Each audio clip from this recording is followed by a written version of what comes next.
An introduction. A woman's leather thigh-high boots. The flick of a flogger against bare skin. The moans of a woman in the throes of pain and ecstasy. Why can't I get these images out of my head? Ma'am, can I help you? Get Nadine. Nadine's about to be divorced by the age of 30, but it can't fall apart now. Take a deep breath and turn to the receptionist.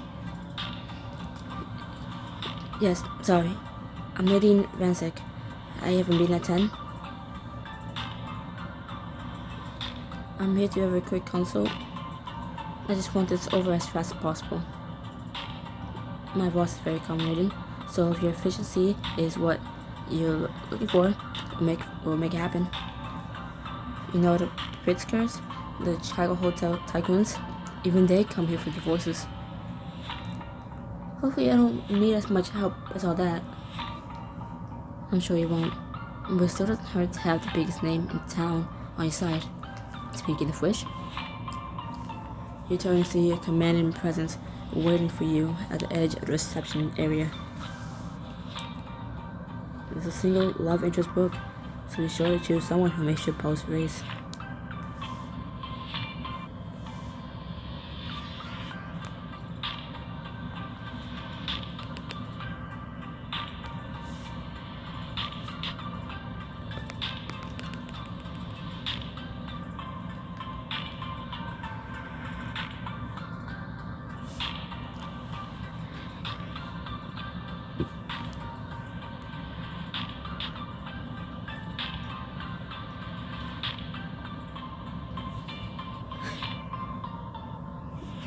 Miss Vancic, follow me. I'm Regan Thorne. It's a pleasure to meet you. And take your hand and feel the heat raging off her. Her intensity sparks something inside you, something you haven't felt for a long time in your marriage. Get a hold of yourself, Nadine. She's your lawyer. You can't think about that, her. With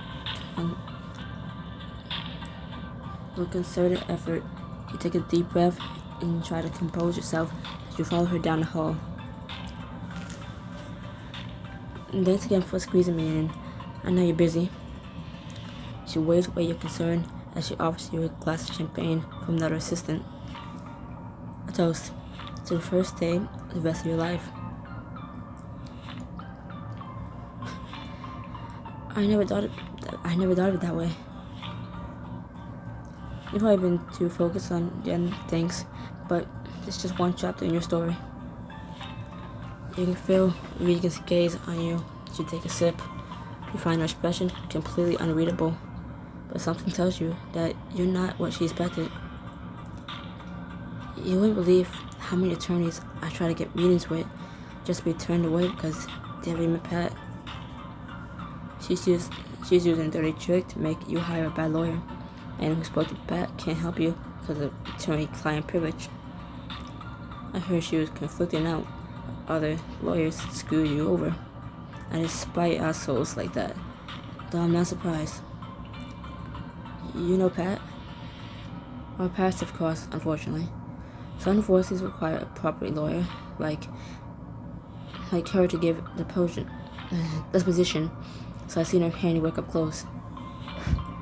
But it also means I was never going to take a meeting with her, keeping me free to represent you. She lifts her glass in a salute, and you feel a drill run through you. You try not to think about what that drill means. She holds her office door open for you. Now that we have the preliminaries out of the way, tell me, what prompted you to request the divorce in the first place? You settle into your seat, take a deep breath, then reach into your purse to pull out.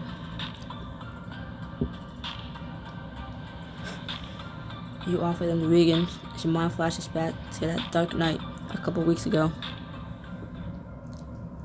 The crack of a whip resounds in the distance. What was that? No, Pat's okay.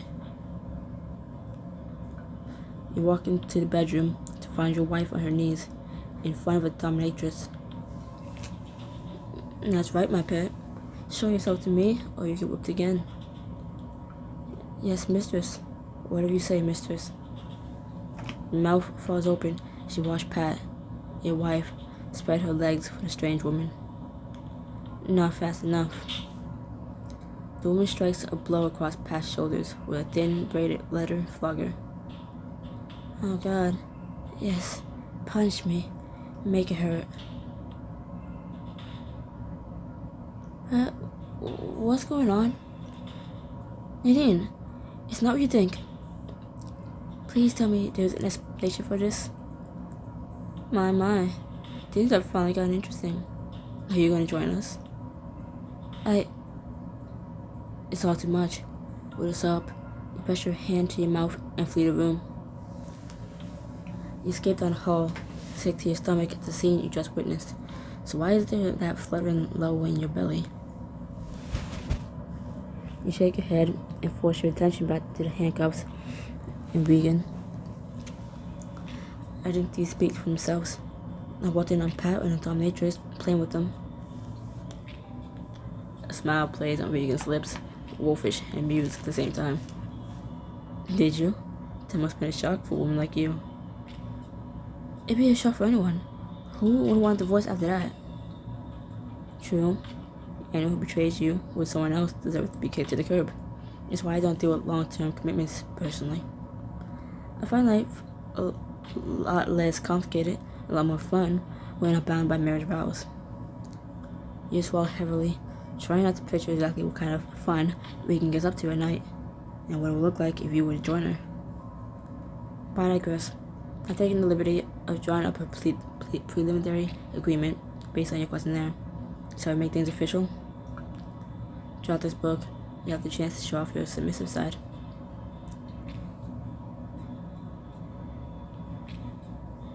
Yes, I'm ready for anything you have to offer. You're just Miss Strong. I'm yours to command. Regan sucks in a sharp breath, her gaze like a fire that burns through you. You should be careful drawing around statements like that. She offers you a pen, and your fingers brush against hers. A flicker of something electric surges through you. You swallow hard, wonder if she felt it too. Flustered, you yank your hand back and scrawl your signature across the page. I hope my situation won't make things more complicated. I'm sorry the handcuffs were too much. Don't be sorry. You'd be surprised how many people are into a kink. Really? Does this mean you? You go hard all over as you realize what you just implied. I didn't mean to ask that. I think you did. Regan picks the handcuffs and starts playing with them. They slide expertly through her fingers. These are high quality. I doubt that you're ex's first pair. Did she let you play with them at all? Me? But I'm not. You can't. What? Show you what these handcuffs are capable of? On the contrary, there's no one better to illustrate their various uses. The room spins around you. Those images are still burned in your brain, but this time it is in Pat on her knees, and the feeling taking over is in shock. I'm happy to tell you anything you want to know, but you have to ask the question. Regan's eyes glint with something unknown, something dangerous. She lets the handcuffs dangle from her fingertip.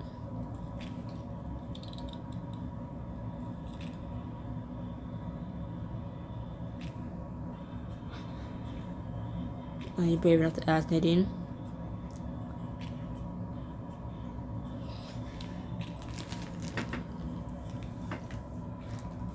You lift her chin and meet her eyes. I'm brave enough for anything. Both words, but I doubt you're ready for anything just yet. She takes a few steps towards you until she's just a breath away. Her movements almost predatory. In fact, that's one thing we should clear up right away. You glance sharply up, surprised at the sudden, stern lowering of Regan's brow. Did I do something wrong? No, but in the world of BDSM, what you say, what you consent to, is everything. You have to be careful what you ask for. You open your mouth and close it again. Your thoughts in a whirl. Do you understand what I'm saying? Pat was only in a position because she wanted to be, because she asked for it. You clutch the arms of your chair. Regan's looming presence makes you feel trapped and excited. You mean you won't handcuff me unless I want you to? Unless I tell you I'm ready for it? Regan tilts her head and watches you with intensity that sets your pulse fluttering. And that's exactly what I mean. Although, I got a sneaking suspicion that you're dying for me to use them on you. You want to protest, but you can't. You wonder if she can sense it. The heat ballooning through your body, the way your thighs press together. The handcuffs sway gently back and forth.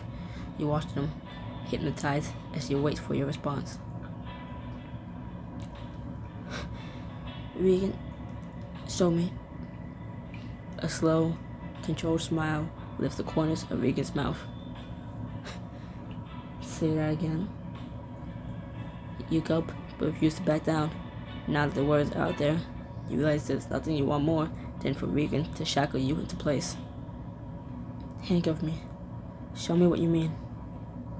Regan loses no time in clicking the handcuffs open. With a stern nod, she indicates for you to lift your hands. You comply, your whole chest tight as Regan expertly fastens the handcuffs around your wrist and attaches them to a metal bar on the edge of her desk. I thought that was a decoration. She lifts a finger to your cheek and runs it slowly down the side of your face. She stops just before she reaches the curve of your upper lip. No, of course you did. But there's no reason why something can't be functional and beautiful. So, how does this work? That depends on what you want to know. You gulp, torn between your desire to hear more and the sudden realization that you're in way over your head. Regan sees you hesitate and softens. She lifts your chin with a gentle touch till you meet her gaze. For example, how did you feel when you walked in on Pat with the dominatrix? I don't mean the initial shock, but after.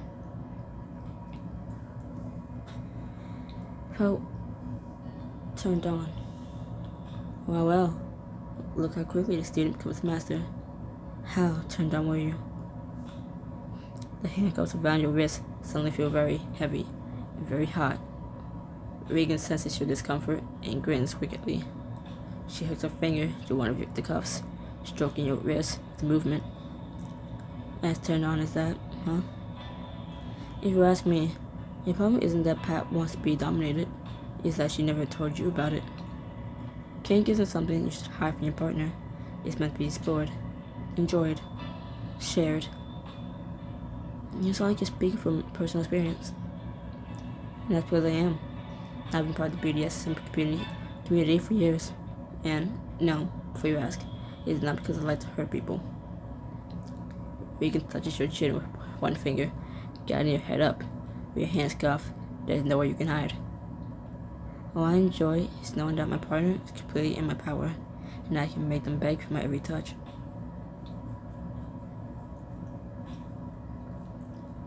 That sounds intriguing. I think I'm starting to understand BDSM is about more than physical pleasure. For you, is psychological.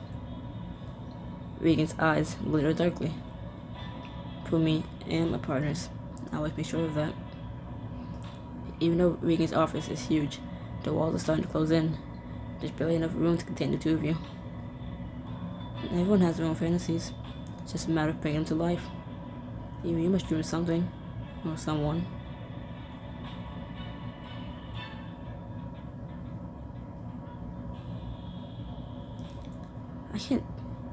I can't tell you that. I barely know you. Why would I let you into my deepest secrets? You have secret desires, just like anyone else, but saying them out loud is too embarrassing. I can think of one very good reason. I'm still not sure I understand where you're getting at with all this. Instead of answering, Regan pulls out the key and locks the handcuffs. She makes quick work of slipping them off. She rubs your wrist gently, soothing the spot where you were cuffed, even though there left no marks. Thanks. You feel oddly bereft without the metal cutting into you. Your skin too exposed, your hands too free. The point is you're not alone.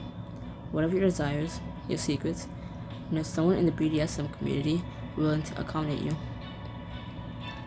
You make it sound so ordinary.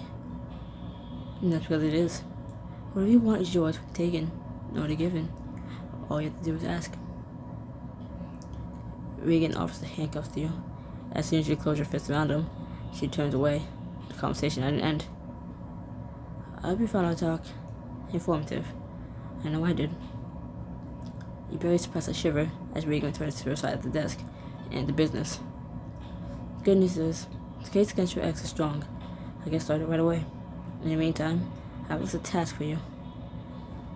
What kind of task? The usual kind. If you want to make this work, you need to do what I say when I say it. Understood? Regan hands you a pre-printed checklist with tasks like making copies of important documents and changing shared passwords. Regan, do you treat all your clients this way? Regan arches a brow at you. No, of course. There's a reason I'm considered the best in the business.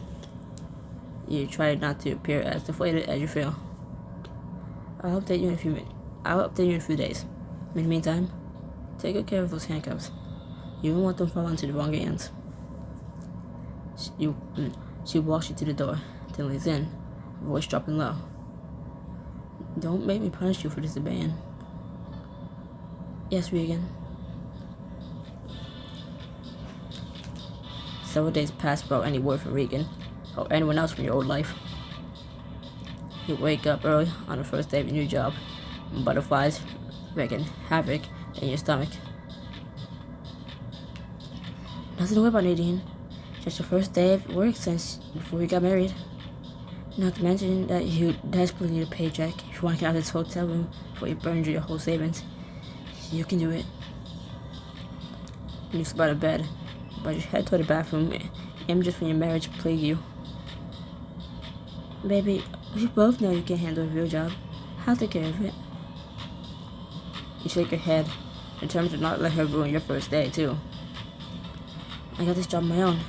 I can handle it on my own. Sure, it's a campaign speech writing internship, and I'm in my 30s, but one has to start somewhere. And hey, this is a paid internship. As you're getting ready, your gaze falls on Regan's business card on the bedside table, and you're instantly back in her office. I'm happy to tell you anything you want to know, but you have to ask the question. I never thought the sight of handcuffs could make me feel so conflicted. How can I convince her to show me more? And there's so much I can learn from her. The fluttering anticipation in your stomach doesn't settle, but push it down as you start rifling through your closet. Forget Regan, Pat. Today's the first day of my new life as a single, professional woman. Trying to stay dressed as appropriate for an office job and sexy as hell. Just the thought of slipping it on gives you a boost of confidence. If I'm gonna play the part, I need to look the part.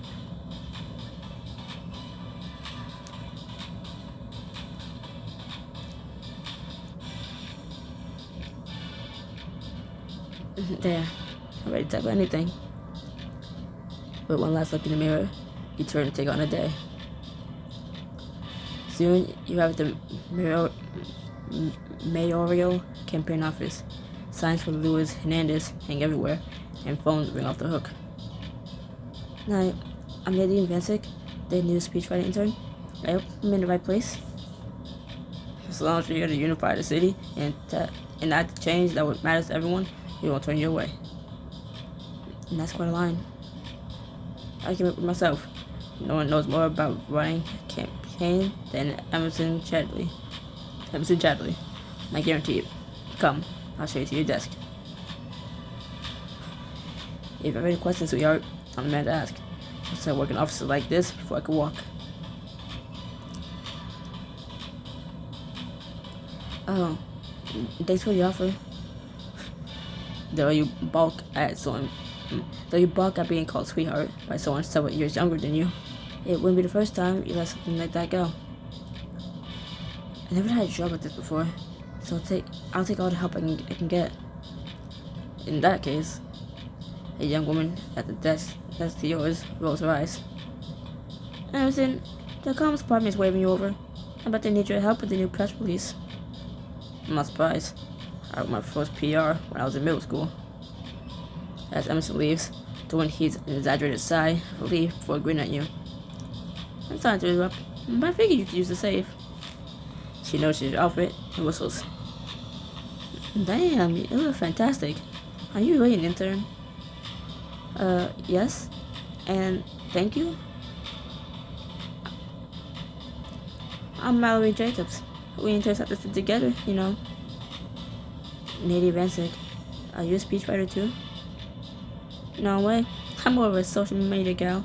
Twitter, Pigda, TikTok. I'm all about that internet cloud. If you're a writer, why are you working as an intern? Shouldn't you be in the room with the big boss? You bite back a sigh, trying to dwell on what your marriage took from you, but it's tougher than you thought it'd be. I took some time off after I got married, and I'm only just now getting back to work. You're married? Divorce. Well, about to be anyway. Is this a sad divorce, or... It's bittersweet. I know it's the right decision, but she was a big part of my life for a long time. I get it, but I'm glad you feel like it was the right decision. Look at me, you can all be in your business in about 10 seconds flat. My mom always says I have no filter. It's fine, refreshing even. To be honest, I haven't had a friend who was just mine since before the wedding. Your eyes go wide. You can't believe you said that to this total stranger, but something about her just makes you want to open up. Well, that's good. So I already decided you're stuck with me. I'm gonna help you get back on that horse. What horse? The one that's gonna kick you into the next phase of your sex life, Avi. Tell me your prospects. I want to know everything. Names, numbers, measurements. Your cheeks heat. You're not ready to talk about Regan, or the fact that you're still carrying those handcuffs found in your purse. But before you can come up with a suitable response, your phone buzzes with a notification. I should check this. It's my divorce lawyer. You put me messages to find. Have you been good? Don't ask. Or do I need to punish you? Oh my god. Now playing as Regan. Lean back in your oversized leather chair, your phone in hand and an image of writing crop on a screen. Not the game again.